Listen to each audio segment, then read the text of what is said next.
Let's take this discussion back over here. There are two representatives here from Peas in a Pod, which is an egg donation agency. And can you give us some insight? You're based in California, but you are nationwide. What kind of testing do you do for your egg donors? And most importantly, what would you recommend that we look for when we are selecting an agency? Well, I think the first thing, oh, sorry. Hi, I'm Tracy. That profile is put on there once they're accepted as an anonymous donor. Then if a couple comes to us and says, you know, would the donor be interested in meeting? Whether it's in person or it's over the phone or maybe a Skype. We've done all three. We've had donors who didn't know that that was an option, and when we've approached them, they've been open, very open to it, because it's given them another link to what they've been able to help them with. And a lot of times it's not a relationship to have in the future, it's just to get to know the person who's going to be giving them this gift. And I think it's also to kind of give them a sense of they are who they say they are, and giving them that comfort of knowing this profile that they're reading on paper, it's the real person that they're getting to. So some are open, some are completely wanting to remain anonymous because they feel like they want to do this for the couple, but that's where it lies, and so they won't. It just depends, yeah.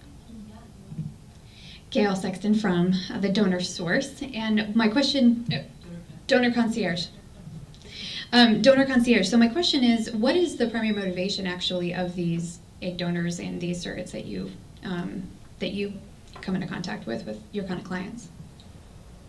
Well, first, I don't have an agency. What I do is I help couples to find, quite often, hard to find donors. So if many of the couples I work with have advanced degrees and they want someone who's very bright, and so they can't go to any one agency and find someone. So I am actually have a network of agencies that I work with, including Peas in the Pod, about 60 agencies across the country. So I help them find people that they would consider that they can relate to, basically. But their motivation, usually most young women are going to initially probably respond because it's a way that they can pay off their student loans, but most young women, I'd say, have to have more of an altruistic desire to help people than, because it's an invasive process. And so I'd say it really does take a combination of both. And I think for surrogates, quite often, it's something that, for them, it's a way that, something that's easy for them. They've been able to have children of their own, and so it's something that they can do, and it's an amazing gift that they can give to someone else who can't carry a child themselves. Hey, Alice, I think for surrogates also a lot of times it's that they, at least in my experience with the two I had, is that they love to be pregnant. They love the way they feel when they're pregnant. They feel most beautiful when they're pregnant. It's the attention they receive when they're pregnant, and they either have, like my second surrogate had 3 children and her husband didn't want more children, so it was a way for her to continue that feeling and not have the baby responsibility. And the second one just loved it, the pregnancy, but she was a single mom, and so there was no way she wanted to change diapers. And so I think that's another piece of why they do it. Meeting the donor, Eddie and Kim, maybe I'll tell you a little bit insight on their thoughts. I'm Kim, and this is my husband, Eddie Estrada. I'm coming up on a 5-year survivor. I was stage 3 breast cancer with 20 positive nodes, hormone positive, BRCA2. I had TAC, everything. And we just recently started our journey on surrogacy, and we're going through Peas in a Pod. And initially when you go on a donor site, the first thing you think of is online dating. I met my husband on Match. So you become, you have to make your list of what you want. And when you find that, you just know. Like when you're meeting your significant other, you just know. You look at that person and you think, wow, she has characteristics, she has the same type of lips as I do, or she has this or that, or she has certain sports photos that symbolize what you're all about and what you want your child to be all about. And initially I struggled with meeting the donor because that's a really hard concept to come into. But I thought down the road I want to be able to say that I've met her and I can say, wow, you have this characteristic of her that I saw when I met her. And so we set up a meeting, and obviously we have to see if the donor is okay with meeting us. And we met her, and it was fabulous to sit across the table from somebody that wants to help you so much in making your dreams come true. And so just explaining to her what was important to us and learning about her, like, what do you do in your spare time? Or where did you grow up? Or what are the mannerisms that you have when you're nervous? So that you can write those down and to be able to, when we have a child, to be able to share that and be open about it. So many more questions. Jeremiah, I want to move back to you, actually. And you were so young when you were first diagnosed. At what point in your cancer journey did you meet Amy? And then how did you approach the conversation about your missing anatomy and your potential infertility problems? Challenges. Sure. I met Amy in August 2008. I was a sophomore, starting my junior year at BYU, and she was starting her sophomore year. And we dated for a good while. I don't actually remember the exact day I told you. I can tell you my feelings. I wasn't worried about it, to be honest. And maybe that's probably more reflective of my personality than anything. I just figured it is what it is. There's nothing I can do about it, and we're going to do our best, and I was really optimistic. I actually only had a 30% chance of being infertile. I just happened to be in that unlucky 30%. And so I was like, I'm fine. I'll be fine. Don't worry about it. But which is totally his personality. Which is my personality. I was like, no, you're not going to be fine, and this is So I told her really early on, I think, and just like, here's what happened. There's a good chance I'll be infertile, but I'll be just fine. So she could probably tell her side. I don't know. I remember we were driving home from a date, I think it was Sundance, and it was like her wedding reception or something, and I knew he'd had cancer, and so I was like, so what exactly happened? Like, what kind of treatment did you get? And found out that he did have the orchiectomy and all that stuff, and it was actually pretty early on. But I still wasn't even sure if we were going to keep dating, and so I was like, okay. And then as we started to date more, actually, like you mentioned, he comes from a family of 11. He only has 2 older brothers, lots of sisters, and his 2 brothers, actually, all of their children have come from IVF. So when I learned that, I knew that even if he wasn't in that 30% from his cancer, the chances of us being okay were very slim. And I mean, they've been able to have, one brother has 4 children and the other has 2, which is, incredible. But, and we found like his sperm issues were actually very different than his brothers. He had a regular count, but motility, whereas his brothers had very, very low counts, like 7 or something, really low. But so I was prepared and knew that eventually it was coming along. And I think too, I kind of was like, okay, it'll work itself out, we'll figure it out when the time comes, thinking it'll be very long down the road, and then it's here right now, so we don't know. But it actually wasn't too bad. How would you recommend, or let me ask this question first, with people who are just kind of newly dating, at what point in that newly dating cycle do you recommend that someone approach the conversation? My opinion is, if you had cancer, it's probably something that's going to come up fairly early in your relationship. And so, like us, it came up as a natural part of a conversation that you would expect to have with someone in the early stages of a relationship. And cancer is such a significant event that it's hard to avoid that conversation. So it came up very naturally, and I believe, I don't know the answer to that question. I think it's a very personal thing. Amy and we talked about family very early on. We had very clear ideas about what kind of family we wanted to have, whether it was with one another or not, and how many children we wanted to have. And so the idea of talking about kids and the ability to have kids was a very, very natural conversation. It wasn't a forced conversation. It wasn't difficult. And so for our relationship, that was very open, and we knew what we wanted to do in terms of our families. It was natural and okay to have it very early on and to be very frank and clear about it, which we were.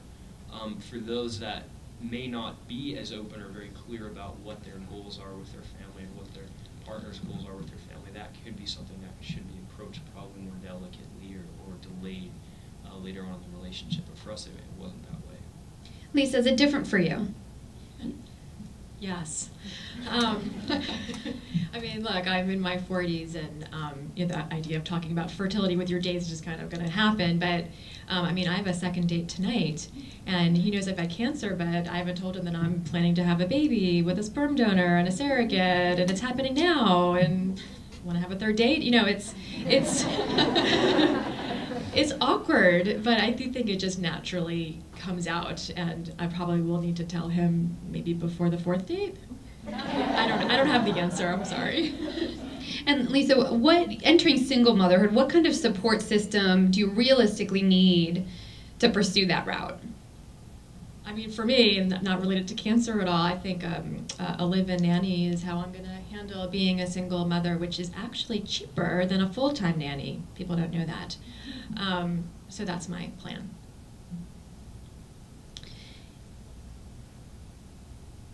Oh, I think I might have just finished all your questions. Does anybody in the audience have any questions? All right, let's get into actually funding. So everybody has asked us at one point, how expensive is this, and how do I actually go about funding it? So we're going to give a few people a chance to answer that question. We know that the average cost of IVF alone, in vitro fertilization, is about $14,000 in the state of California, recently published information. And we've also mentioned that we do have a network of fertility doctors that will work with you on the IVF fees at a reduced cost. But let's talk about surrogacy. And we do have some representatives here on the surrogacy side that can discuss what is the range that people can expect if they're going to go the route that that Lisa is going.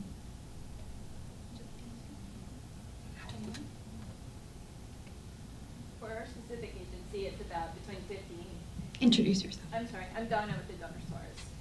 For our specific agency, it's somewhere between 15 and 100,000. Now, that's a low singleton first-time transfer, successful singleton pregnancy, no time lost wages, nothing like that will be the low end of around 50,000. Multiples, multiple transfers, multiple carrying multiples, complications, you could talk, you know, get close to that 100,000 mark. And Donna, Whoa. everybody awake? Donna, do you mind actually just coming to the front so we can get you on the, with the microphone? Because another question is, regarding these fees, what are the fees for, and does insurance cover, in the state of California, does insurance cover any of the medical fees associated with the surrogate's pregnancy?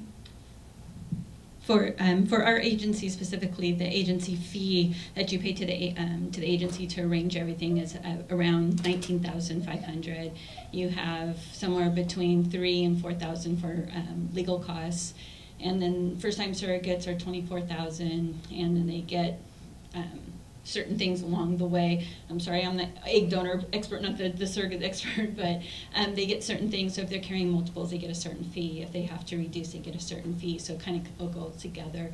If there's bed rest, they get a certain amount of lost wages for that.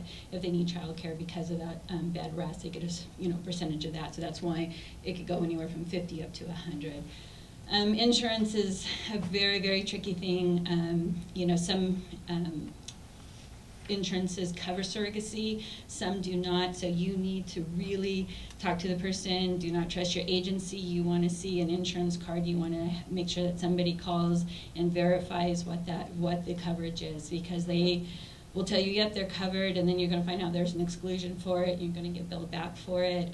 Everybody, it used to be Champus that through the military was, oh yeah, you have military coverage, just know, of course you're covered. That's starting to be complicated. This is coming to be on a lot more radars across the U.S. now, so you really need to check with the insurance and find out. I was going to say, we paid for, since I didn't use an agency, so I was just trying to save that roughly $20,000,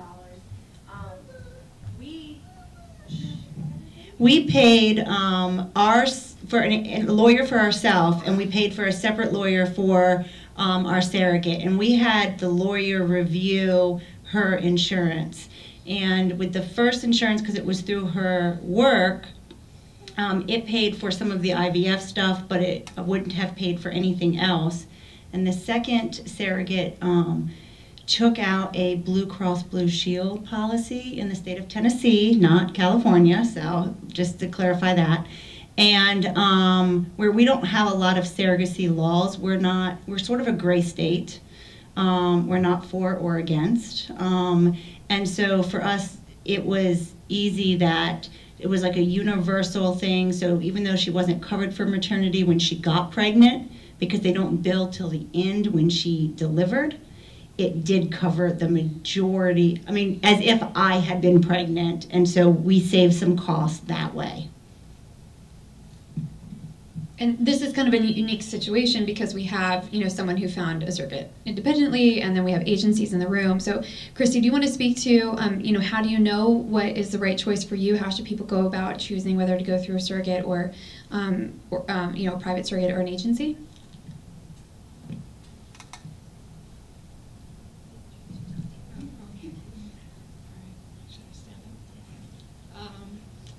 Hi, I'm Christy Montgomery. I run Surrogate Parenting Services. We've been in business for 21 years. So back when I started doing surrogacy, there were doctors and lawyers that wouldn't even touch surrogacy. But fortunately today it's a much more viable option than it was in the past. I think you do have to be careful finding a surrogate independent. There are people out there that are online that you have to be careful with. So I kind of say, well, once your child was here, would you choose who you want to leave your child with over the internet or something like that? So you really have to be careful if you're going online. I think meeting somebody maybe through a friend or something like that, where you have an idea of who this person is, that's a big difference. And if you go with an agency, they're going to do criminal background checks. They're going to do psychological testing. We do a home study. I go to every surrogate's home and interview the surrogate and her husband in their home, so I can see how they live, how they interact with their children. The psychological report you'll get is 3 to 5 pages long. It's not a one-line she passed. So. Yes, you do pay for agencies, but there's an awful lot that they do for you. But if it certainly can work if you find the right person, but I just say be really careful. No, and I agree 100%. You get to be very careful. And I probably would not have gone to self-selection, because my second surrogate I found online, had I not, I have 19 years as a management executive. I interview, hire, fire people for a living. And so interviewing a surrogate, and I still did an MMPI and a full psychological profile, and paid for those things. But had I not had that background, I don't know that I would have taken that route myself. And a lot of questions people also have has to do with adoption. But before we get there, I do actually want to find out from a couple people just funding options. Dr. Acasio, Brian Acasio is in the room from Acasio Fertility in Laguna. We have Dr. Chung, and we have Lisa, and we have, we have a number of patients in the room who are going through this. So how do you see patients pay for things like surrogacy? Is it something? Because I'll tell you, for me, sometimes it feels like it's something that's only available for the wealthy. And for people who aren't wealthy, how do we actually make this dream come true? So who would like to actually start with the first answer? How do you fund this? Again, my name is Eddie Estrada. So with Kim and I, in order to fund this, which we're in the middle of it right now, and our cost is about $100,000, if not more, and that's where we stand right now. When Kim and I decided to get married, we were going to do a registry fund at Macy's or at some other store. And when we really looked back at it and thought about, is that those new set of pots and pans or this or that really going to be so useful, we decided to get rid of your traditional registry, and we went with a Road to Surrogacy registry. So everyone who came to our wedding, if they wanted to contribute or give us a gift, all their money went to our Road to Surrogacy. And so we were able to raise some money, but not the entire amount. So for us, we're funding it through refinancing a house and taking some money out of our house, doing partially a loan, and then also doing some of our own money as well. And we have to do egg donor, we have a surrogacy agency, a lawyer, we have the fertility clinic and so forth, so there's a lot of pieces here. But for us, we had to get creative in how do you come up with that money. And so that's our way of funding it. So, Lisa, what about you? You're on your, because this is going to be your second. Yeah, no, it's transfer. going to, by the time this is over, it's going to be like $125,000, and so it's coming out of my savings and retirement, and I'm just saving a lot more now, a lot fewer dinners out. But I happen to be very fortunate that I have the financial resources to go this route, but I'm very interested in how people that don't have this option. Eventually, we'll be able to give scholarships from Fertile Action. Dr. Chung and Dr. Ocasio, how do you see people financing it through your offices? Well, I think that a lot of couples have to be creative. It's just a lot of money, but you know, I think the discounts that centers like ours and Dr. Ocasio's provide helps a little bit, but then there are also financing programs available for fertility services where you can make payments, or, you know, just like you're buying a house, you make monthly payments as opposed to lump sum, and I think that's the way a lot of our patients end up going. And then your child pays the college. Right. Brian, what about you? Do you see anything creative or innovative? Family members, you know, if you have friends that are willing to be a surrogate, that certainly saves quite a bit of money. Family members that are willing to donate their services, with sisters who are egg donors for their sisters. I have parents step in and help out and get a little loan or a gift. And then combined with the discounts, I talked to John Post and different offices that think that the cost can at least allow for the couple to try. That's Lisa Ocasio, Brian's wife, by the way. We also partner with pharmaceutical companies to try to get them to donate medications, and they've been very forthcoming as far as helping, especially in these cases. So one other thing I wanted to add was when you talk about creativity, my wife and I came up with this idea that we have to be advocates for ourselves. So we actually built our own website and tried to have it promoted. We were fortunate enough to be selected for a TV show for our wedding, and that, I think, kind of stimulated the idea of promoting this for yourself. So we created our own website, and you'd be amazed, people around the country who would donate and really be there for other people. And we've found that out, and that was really exciting to see how many people out there really want to contribute to such a cause. So. I'm curious, was your journey part of your being selected for the TV show? Your story, was that part of it? Yeah, it was. With my wife, her history of breast cancer, and when we wrote into the show, they really liked the story behind it, and realized that our dream of having a family would really contribute to the story of putting the show together, and we think that's one of the main reasons why they selected us. Other than she's so beautiful and I'm not, but that's why we think they selected us. The show was My Fair Wedding. It's a show that the wedding designer comes in 3 weeks before your wedding, looks at what you have for your wedding, and then throws it all away and redesigns your wedding within 3 weeks. So, yeah, the host for the show decided to help promote our website, which helped with a lot of the attention to the website and some of the donations as well. The host is David Tatera. The show's on the WE Network, Women's Entertainment, and he's world famous. He's very famous for doing a lot of famous movie star weddings and so forth. And so the show's now on YouTube. What's your website? Our website is it's called www.ourroadtosurrogacy.com, and you can read about the show and our background and everything that happened. And see her gorgeous wedding dress. Just a historical perspective about surrogacy. In 1975, anybody here heard of Bill Handel? Okay, do you know what Bill Handel started with? Okay, well, I'll go back even before that. Bill Handel is a very well-known radio commentator, somewhat controversial. But he was a contractor.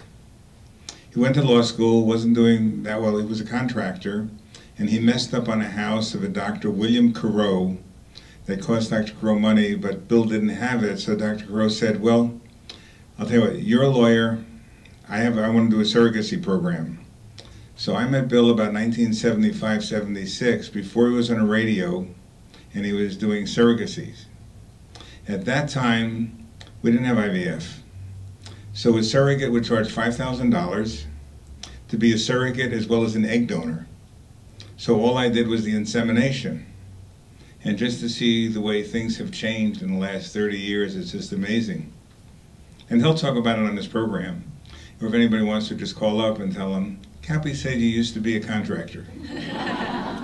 And by the way, there's probably only one Cappy in the whole world. Yes, Dr. Weissman.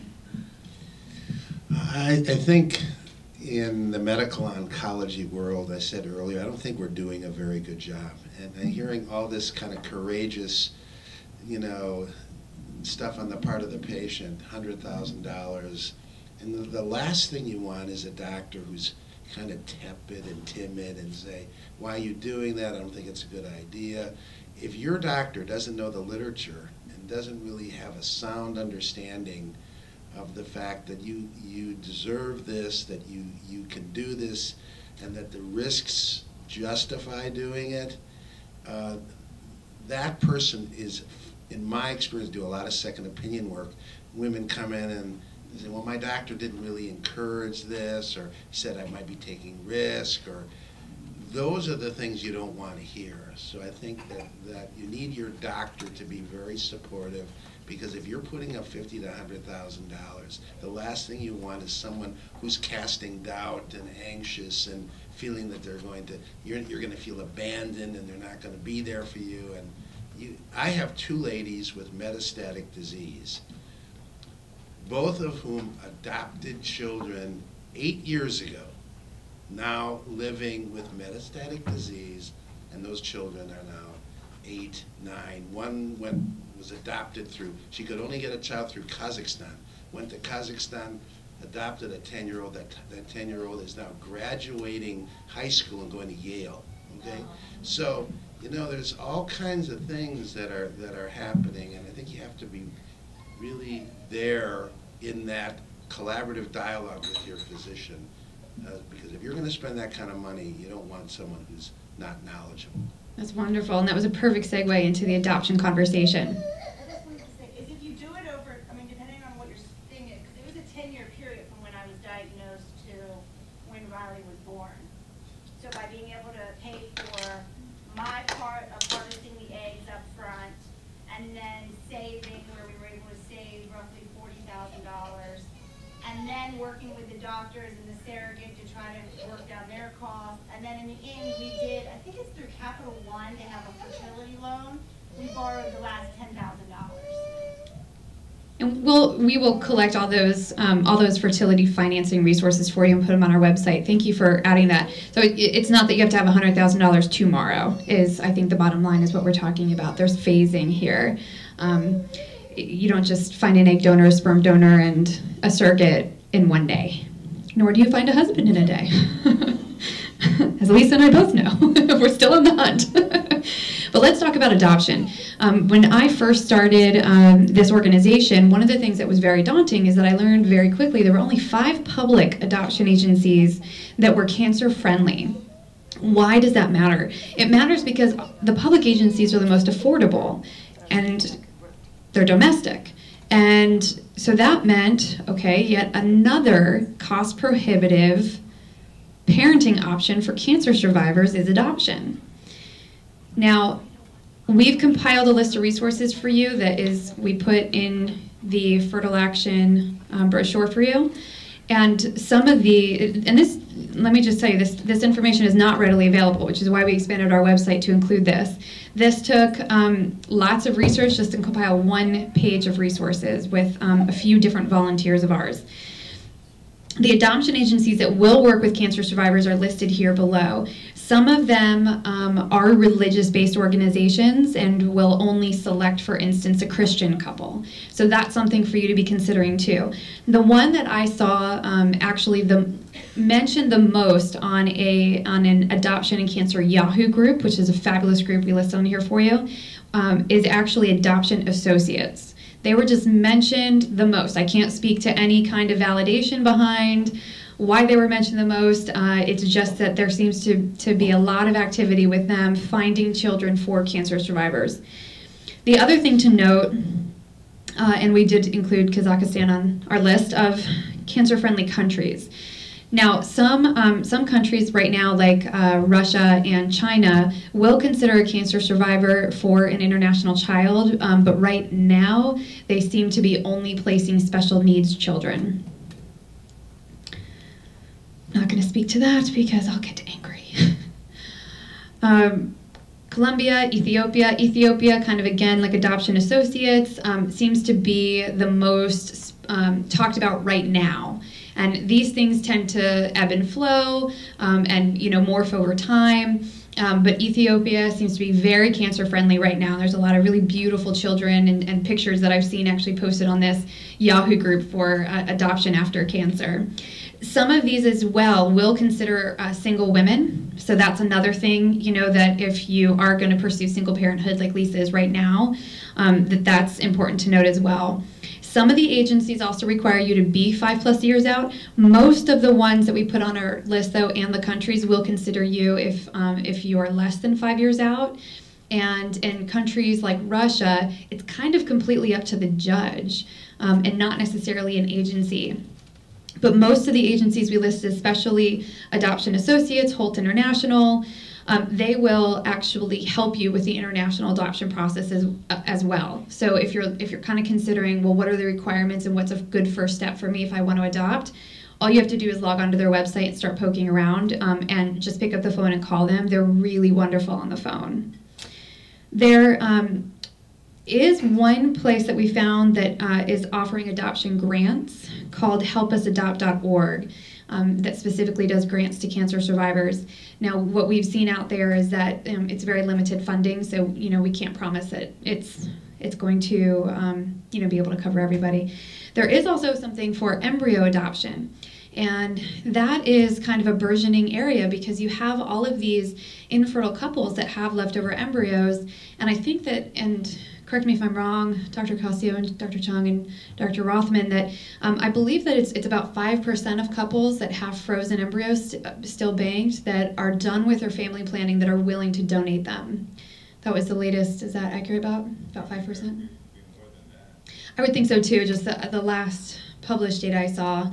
But that is an option, and in some cases it's considered donation, in some cases it's considered adoption, and just like in adoption, you can do an open adoption where you have some kind of participation of the person who is providing you with the embryo or the child. They can have some kind of impact in the child's life. I mean, you exchange photos throughout life. They're not a routine part, but they are in the child's life at some level. So we included that information below. And actually, Rich Vaughn, I'd like you to come up for just a minute so I can ask you a couple of questions. So, and then we're going to wrap it up. But International Fertility Law Group, Rich Vaughn stopped by today to support us here because a lawyer, you need a lawyer for just about every part of this complicated nature. Yeah, exactly. But what I describe about Rich is that, compassionate and attorney doesn't usually go in the same sentence, but it does with Rich. And, this is something he focuses exclusively on third-party reproductive law in general. And so I wanted to hear from your perspective, if you want to go the private adoption route and not use an adoption agency at all, what is involved in that? Is that something that you would get involved in? Well, my firm focuses only on assisted reproduction, so if you do need some adoption assistance, you should speak to some adoption attorneys. I have resources. If anybody wants to contact me, I can certainly point you in the right direction for that. But in terms of any assisted reproduction, if you're using an egg donor, you need an egg donation contract. With sperm donation, you don't necessarily need it. There are 35 states in the country that have sperm donation statutes, which would basically say the sperm donor is not going to be a parent as long as you're doing it through a licensed IVF physician or a bank. But you do need a contract with an egg donor. In some sperm donor situations, if it's a known sperm donor, you may want to consider doing a contract, and that's what we do. You also need a contract with your surrogate to explain all the parameters of the arrangement, and of course express the intentions of the parties that the surrogate and her husband, if she's married, will not be a parent, do not want to be a parent, do not want to be involved. And then you also need to go, in most states, you need to go to court to rebut the presumption of law that the person carrying the baby is the mother. You have to go into court and basically present the situation to the judge. And it's an agreed situation, it's not a contentious thing. And in some states you don't even need to go yourself, the attorneys can go and do the hearing for you.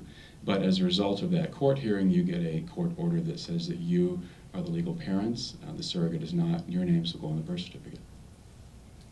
That's a short version. Which can be a little daunting, but yeah. In this day and age where people can go online and get all kinds of contracts and so forth for free, can you just discuss why that's probably a bad idea in this scenario? I've had several clients come to my office saying, hey, I found this contract online, and I look at it and it's missing a lot. This is a very specialized area of the law. You need to know that your contract is specifically addressing everything that the judge is going to want to see, and that the parental rights in particular are addressed with a lot of degree of specificity. So, yeah. Thank you so much. Sure. Did we miss any questions that you might have? Okay, good. Then I'm actually just going to move to some gratitude. I can't believe that we started so late and we're only really 15 minutes over. We will get kicked out of the room at, I believe, 5:30. And so that does give us a good 35 minutes for you to interact directly with our panelists and with our resources in the room. And some of the people that we asked some questions of directly have kind of what we call our showcase in the back, where you can pick up additional resources. We gave you a fancy little fertile action bag so that you can put those resources in your bag and tote that around, so that we're promoting the very notion of we are here to empower you to take action, whether that's simply by empowering you with education and coming here today, or if that's helping you navigate the process. We can connect you to peer-to-peer support about this very topic if you want to talk to somebody privately, anonymously over the phone. We have partnered with an organization called Immerman Angels so that we're able to create our own network of fertility angels, and we will make sure that you get the peer support that you need. I would like to just offer my absolute deepest gratitude to Dr. Rothman and Dr. Chung and Dr. Weissman, Lisa, the Jukes, I love your last name, Michelle for flying herself and Riley all the way from Memphis to come and talk to us today, for all the showcase that Peas in a Pod and Donor Source, Surrogacy Source, Donor Concierge, for Ocasio Fertility being here and for helping us put this on, for International Fertility Law with Rich Vaughn, and for Surrogate Parenting Services as well. You guys are absolutely amazing, and you've given us an infrastructure so that we're able to stand on this platform and deliver our mission to cancer survivors. And everything starts grassroots and everything starts local. And I think it takes an incredible amount of courage for survivors to come to a room like this where very few people, you don't know me, you don't know the panelists, and to come in here and just by that first step of acknowledging, I need this information, I'm concerned about this. It used to be a very private conversation. We want to take this public. We want to raise awareness.